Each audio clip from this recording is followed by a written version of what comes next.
Hello दोस्तों, आप देख रहे हैं A to Z चैनल और आज हम आपके लिए लेकर आए हैं कुंभ संक्रांति की पूजा विधि, उसका महत्व और उसकी कहानी। तो चलिए दोस्तों देखते हैं। हर वर्ष 13 फरवरी को कुंभ संक्रांति का पर्व, इस दिन स्नान, दान और पूजा का खास महत्व होता है। कुंभ संक्रांति का सभी 12 राशियों पर भी शुभ अशुभ असर होता है। आओ जानते हैं कि क्या होती है कुंभ संक्रांति, क्या है इसका महत्व, कथा, पूजा विधि। कुंभ संक्रांति क्या है? सूर्य का राशि परिवर्तन संक्रांति कहलाता है। सूर्य के कुंभ राशि में प्रवेश को कुंभ संक्रांति कहते हैं। सूर्यदेव मकर से निकलकर अब कुंभ में प्रवेश करेंगे। 13 फरवरी को सूर्य कुंभ राशि में प्रवेश कर रहे हैं। इसका महत्व, कुंभ संक्रांति में ही विश्व प्रसिद्ध कुंभ मेले का संगम पर आयोजन होता है। इस दिन स्नान, दान और यम एवं सूर्य पूजा का खास महत्व होता है। चलिए जानते हैं दोस्तों, कुंभ संक्रांति पर क्या करें। इस दिन ब्रह्म मुहूर्त में उठकर सूर्य देव की उपासना, उन्हें अर्घ्य देना और आदित्य हृदय स्तोत्र का पाठ करने से जीवन के हर क्षेत्र में सफलता की प्राप्ति होती है। इस शुभ दिन सूर्य भगवान की विधि विधान से पूजा करने पर उस घर परिवार में किसी भी सदस्य के ऊपर कोई भी मुसीबत या रोग नहीं आता है। साथ ही भगवान आदित्य के आशीर्वाद से जीवन के अनेक दोष भी दूर हो जाते हैं। इससे प्रतिष्ठा और मान सम्मान में भी वृद्धि होती है। इस दिन खाद्य वस्त्रों और गरीबों को दान देने से दोगुना पुण्य मिलता है। इस दिन दान करने से अंतकाल में उत्तम धाम की प्राप्ति होती है।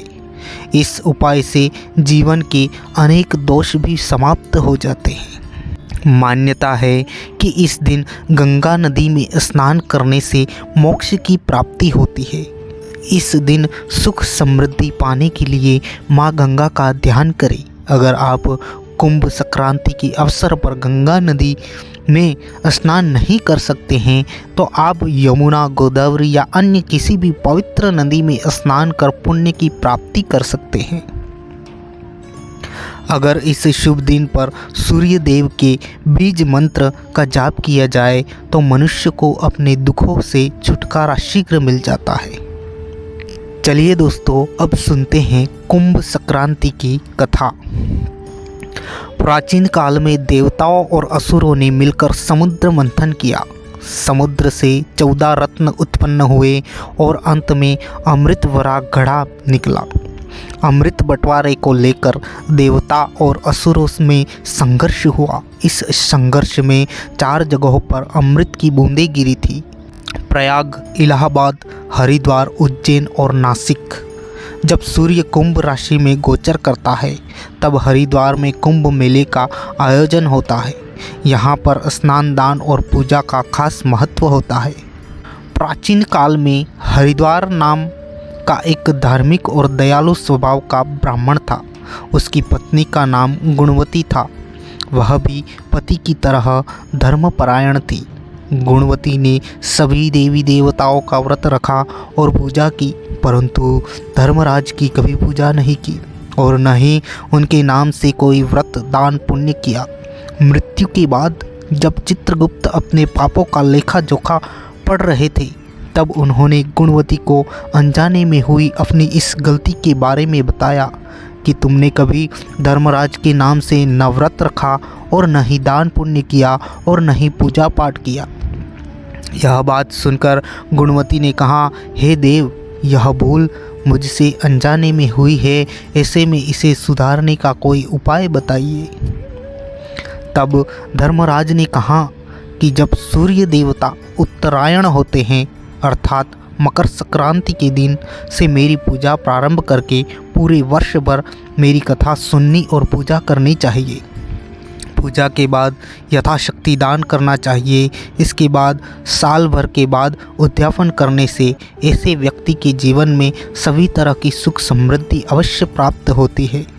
मेरे साथ चित्रगुप्त जी की भी पूजा अवश्य करनी चाहिए। उन्हें सफ़ेद और काले तिलों के लड्डू का भोग अर्पित करें और यथाशक्ति ब्राह्मणों को अन्न दान और दक्षिणा आदि दे। ऐसा करने वाले व्यक्ति के जीवन में कभी भी किसी प्रकार का कोई कष्ट नहीं रहता और इसके जीवन में समस्त सुख जीवन पर्यंत बने रहते हैं।